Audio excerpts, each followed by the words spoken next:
Hi everyone. तो आज हम इस वीडियो में स्टडी करेंगे ग्रुप 14 कार्बन फैमिली। तो हमारे पास एलिमेंट है कार्बन, सिलिकॉन, जर्मेनियम, टिन और लेड। जो हमारा कार्बन है उसका एटॉमिक नंबर है 6, सिलिकॉन का 14, जर्मेनियम का 32, टिन का 50 और लेड का 82। यह है हमारे पास इलेक्ट्रॉनिक कॉन्फ़िगरेशन। सबसे पहले हम कार्बन की कैसे लिखेंगे? हम लिखेंगे 1s2 2s2 2p2। जब आप इसको ऐड करोगे तो आपके पास ये आ जाएगा 6। ठीक है, यहाँ पे 6 नहीं होगा, यहाँ पे क्या होगा? 2 होगा, 2p2। ओके, यहाँ पे गलत लिखा हुआ है, यहाँ पे क्या होगा? 2 होगा। सिलिकॉन, सिलिकॉन जो होता है वो कैसा होता है? Non metal. जो आपका कार्बन और सिलिकॉन है ये नॉन मेटल है। जर्मेनियम मेटलॉइड है। टिन और लेड क्या है? मेटल है। शुरू के दो नॉन मेटल, बीच का मेटलॉइड और लास्ट के दो मेटल।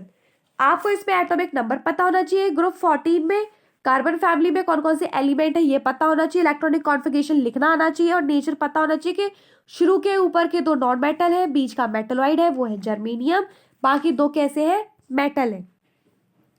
तो जो हमारा इलेक्ट्रॉनिक कॉन्फ़िगरेशन है ये तो आपको लिखना आना चाहिए, लेकिन यहाँ पे गलत लिखा तो यहाँ पे क्या होगा? 2। तो ये भी आपको याद रखना कि यहाँ पे क्या होगा? 2 होगा। ठीक है, मैं आप लोगों को ट्रिक बता देती हूँ याद करने की। काशी गए संत प्रभु।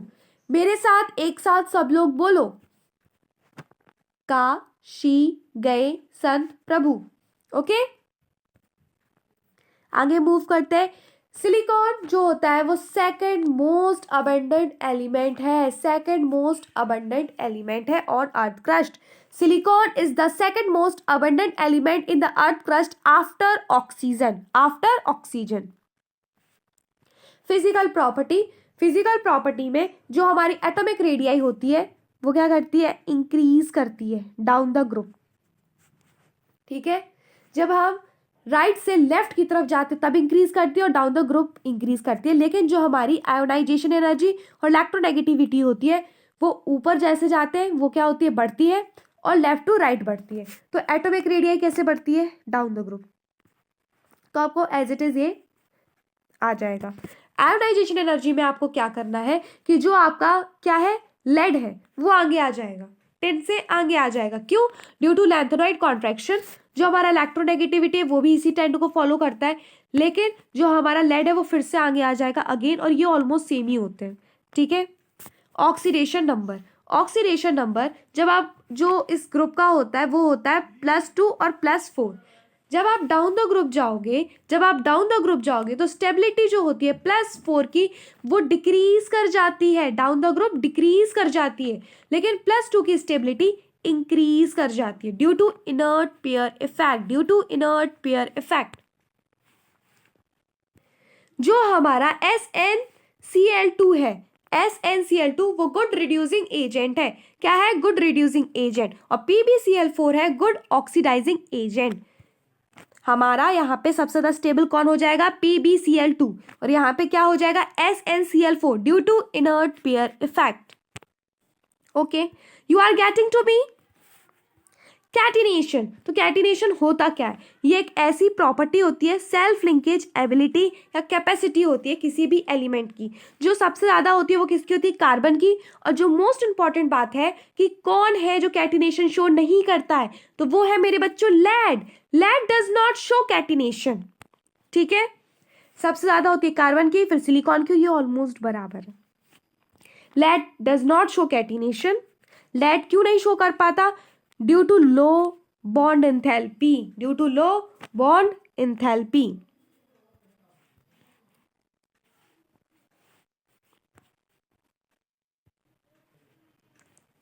Carbon can only form p multiple bond, इसके साथ इसके साथ इसके साथ इसके साथ, but other members can not form, sorry can form d bond. जो हमारा कार्बन होता है वो सिर्फ क्या फॉर्म कर सकता है? p bond.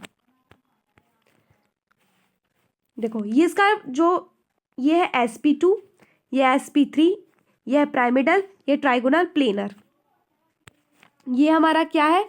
ये sp2। ये ये है हमारा sp2 sp3 और ये भी sp2।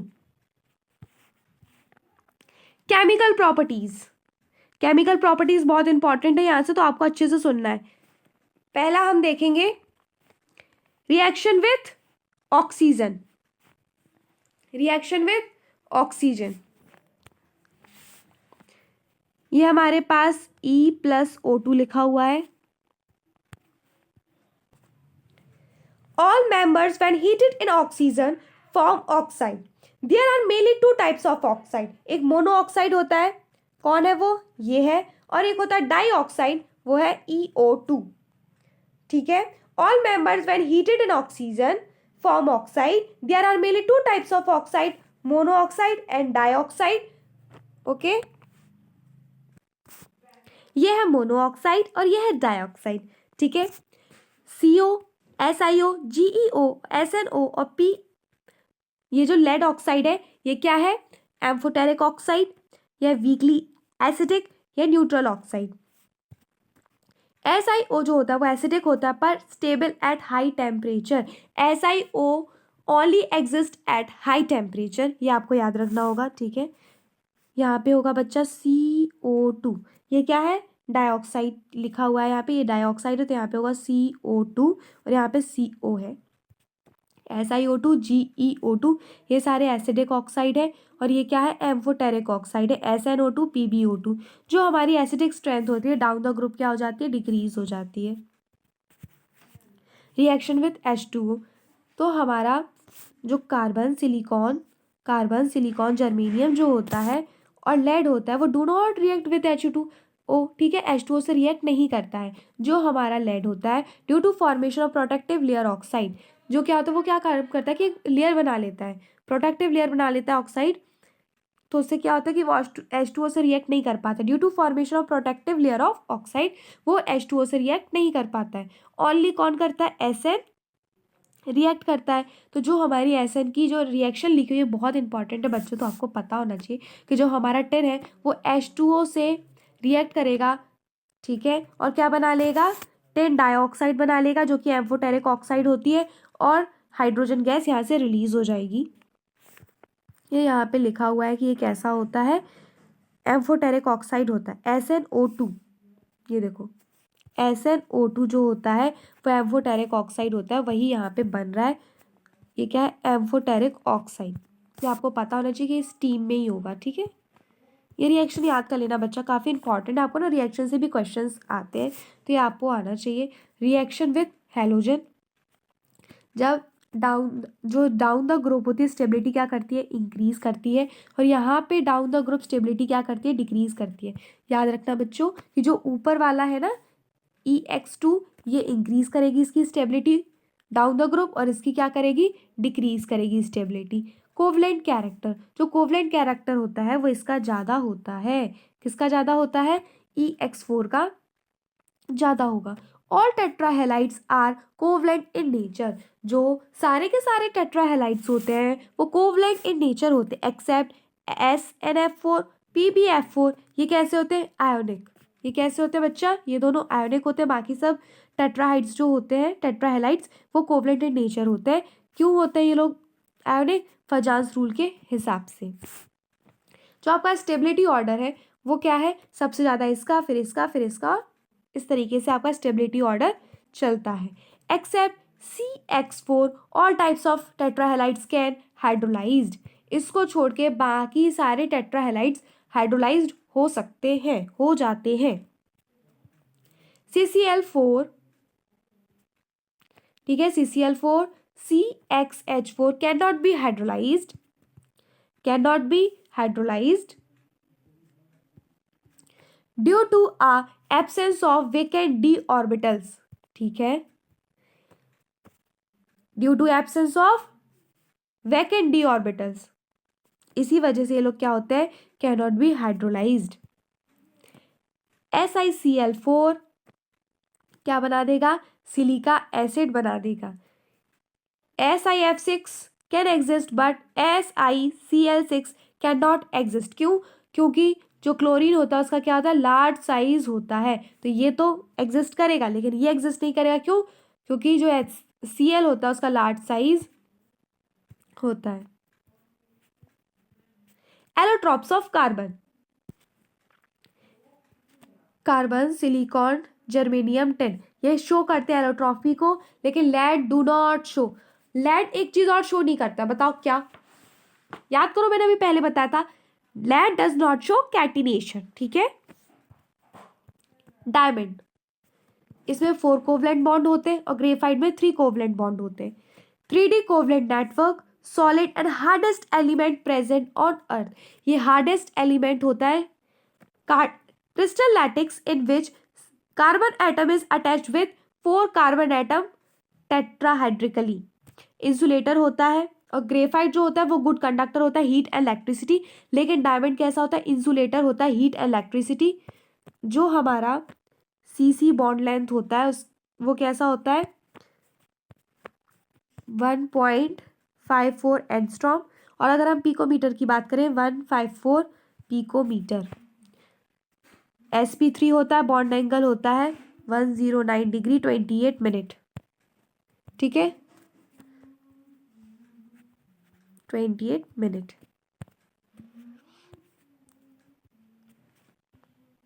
ये हमारे पास डायमंड का स्ट्रक्चर है, ये दी गई है CC बॉन्ड लेंथ, ये रही। ठीक है, ये हमारा डायमंड का स्ट्रक्चर है। जो हमारा डायमंड होता है मोस्ट स्टेबल फॉर्म होता है carbon eight high temperature. Bond angle ये है, बॉन्ड लेंथ ये है, ये पिकोमीटर में है और ये एंगस्ट्रॉम में है, ये रही पिकोमीटर में 154 पिकोमीटर।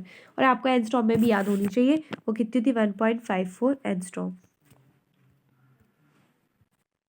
ग्रेफाइट में 3 कोवलेंट बॉन्ड होते हैं।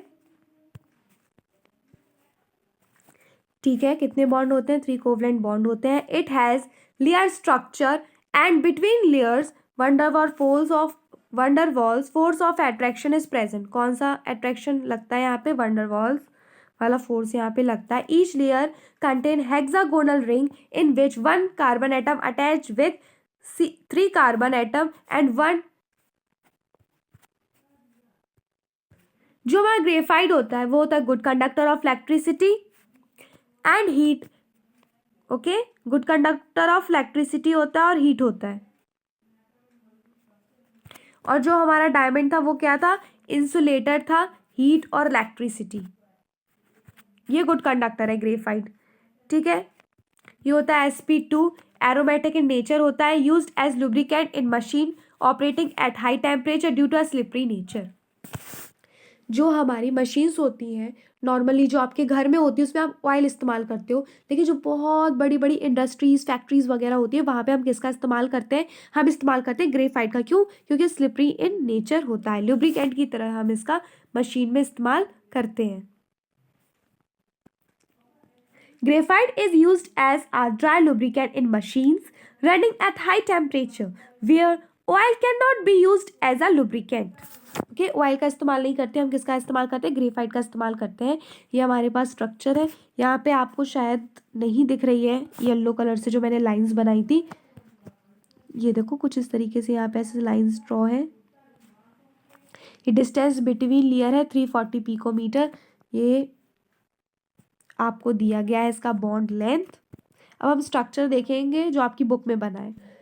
ये क्या है? स्ट्रक्चर है ग्रेफाइट का। ये लिखा हुआ है डिस्टेंस बिटवीन लेयर। ठीक है, लेयर्स के बीच में डिस्टेंस होता है। ये लेयर बनी है, ये एक लेयर बनी हुई है, तो इसके बीच में डिस्टेंस है वो ये है। और कार्बन कार्बन के बीच में जो बॉन्ड लेंथ है वो है ये बॉन्ड लेंथ है। और ये क्या है? डिस्टेंस बिटवीन लेयर है। ये डिस्टेंस बिटवीन लेयर, ये बॉन्ड लेंथ है कार्बन कार्बन के बीच में। ये ग्रेफाइट का स्ट्रक्चर है बच्चों। अब हम आगे मूव करते हैं फुलरीन। इसमें कितने कार्बन होते हैं? 60 कार्बन होते हैं। Obtained by heating graphite, graphite को हीट करके हमें ये मिलता है। Inert atmosphere of helium, neon और electric arc, also called buckminsterfullerene. ठीक है, बल्कि बॉल भी बोलते हैं इसको, फुटबॉल लाइक इसका क्या होता है? स्ट्रक्चर होता है।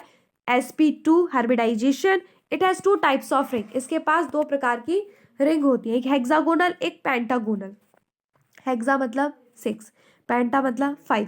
देखो पेंटा जो स्टार्ट हो रहा है वो 5 से स्टार्ट होता है, पेंटागोनल ये होगा 6। ठीक है, तो देखो जिसमें बड़ा नंबर है, 6 बड़ा नंबर होता है तो उसमें 20 रिंग्स आ जाएंगी। जो 5 होता है वो छोटा नंबर होता है तो उसमें 12 आ जाएगा। तो आपको याद रखना है हेक्सा से 6, पेंटा से 5, 5 छोटा नंबर है तो इसमें 12 आ जाएगा, 6 बड़ा नंबर है तो इसमें 20 आ जाएगा। Each ring is aromatic in nature. जो रिंग होती है वो कैसी होती है, एरोमेटिक इन नेचर होती है। जो हमारा ग्रेफाइट है वो भी एरोमेटिक इन नेचर है। It is purest form of carbon. ये एक प्योरेस्ट फॉर्म होता है किसका, कार्बन का, because it has no dangling bond. ठीक है, इसका से बॉन्ड नहीं होता है। इसका क्या मतलब होता है, झूलता हुआ बॉन्ड नहीं होता है इसके पास में।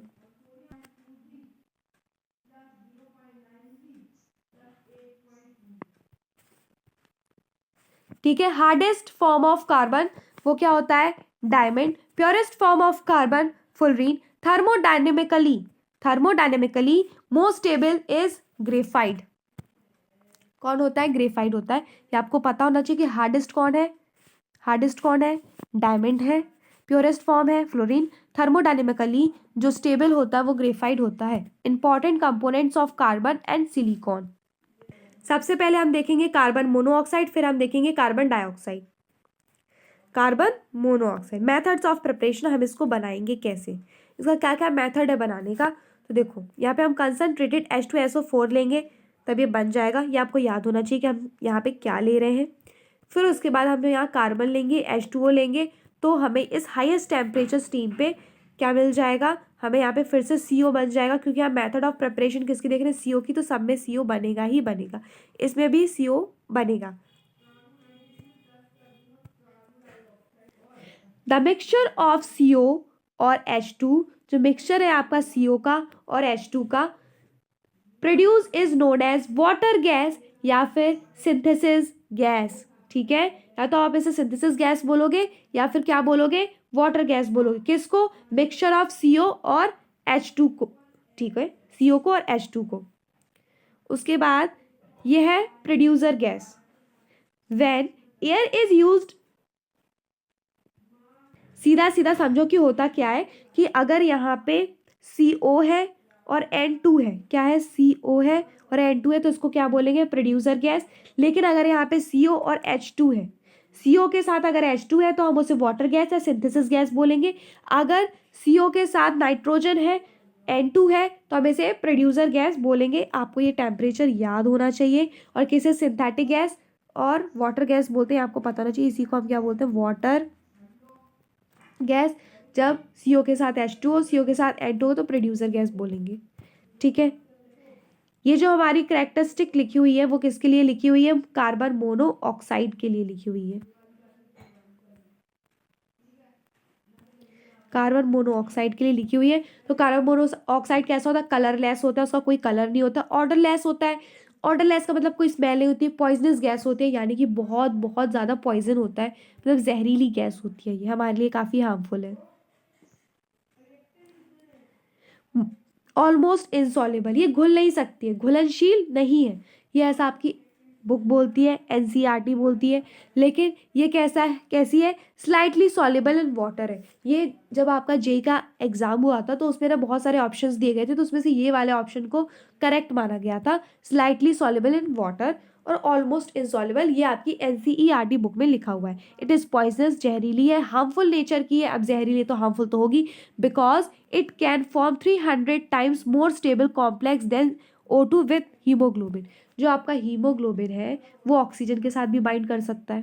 ठीक है, वो CO2 के साथ भी बाइंड कर सकता है, और वो CO के साथ भी बाइंड कर सकता है। तो सबसे ज़्यादा जो हार्मफुल होता है वो इसके साथ होता है। अगर वो CO के साथ बाइंड कर जाते हैं तो बहुत हार्मफुल होता है, और वो बहुत जल्दी बाइंड भी कर जाता है CO के साथ। जो आपका HB होता है तो काफ़ी हार्मफुल होता है आपकी बॉडी के लिए भी।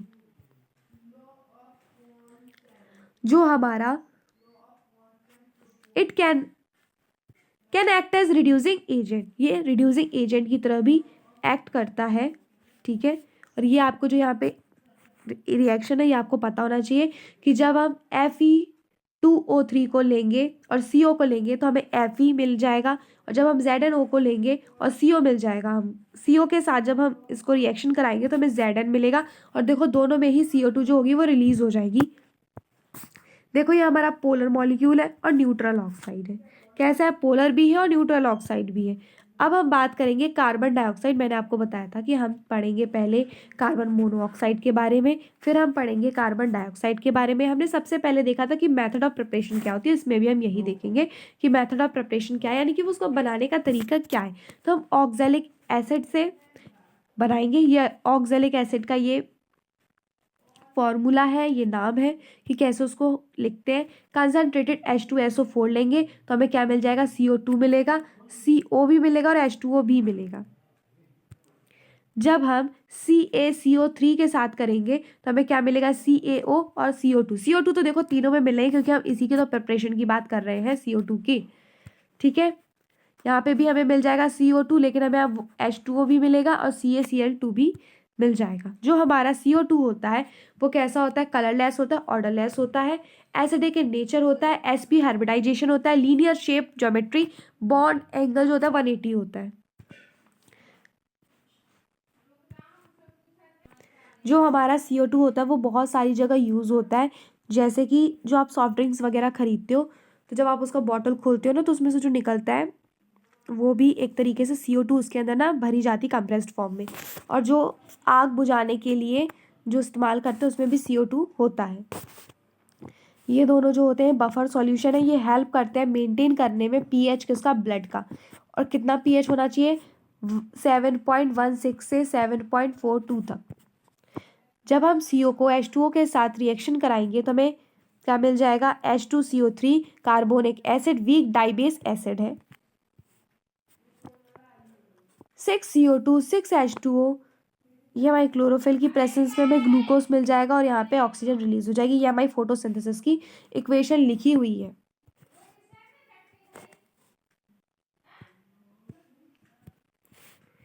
Carbon dioxide which is normally present to the 0.03%, जो हमारी कार्बन डाइऑक्साइड होती है बच्चों वो normally 0.03% by volume in the atmosphere is removed from it by the process is known as photosynthesis.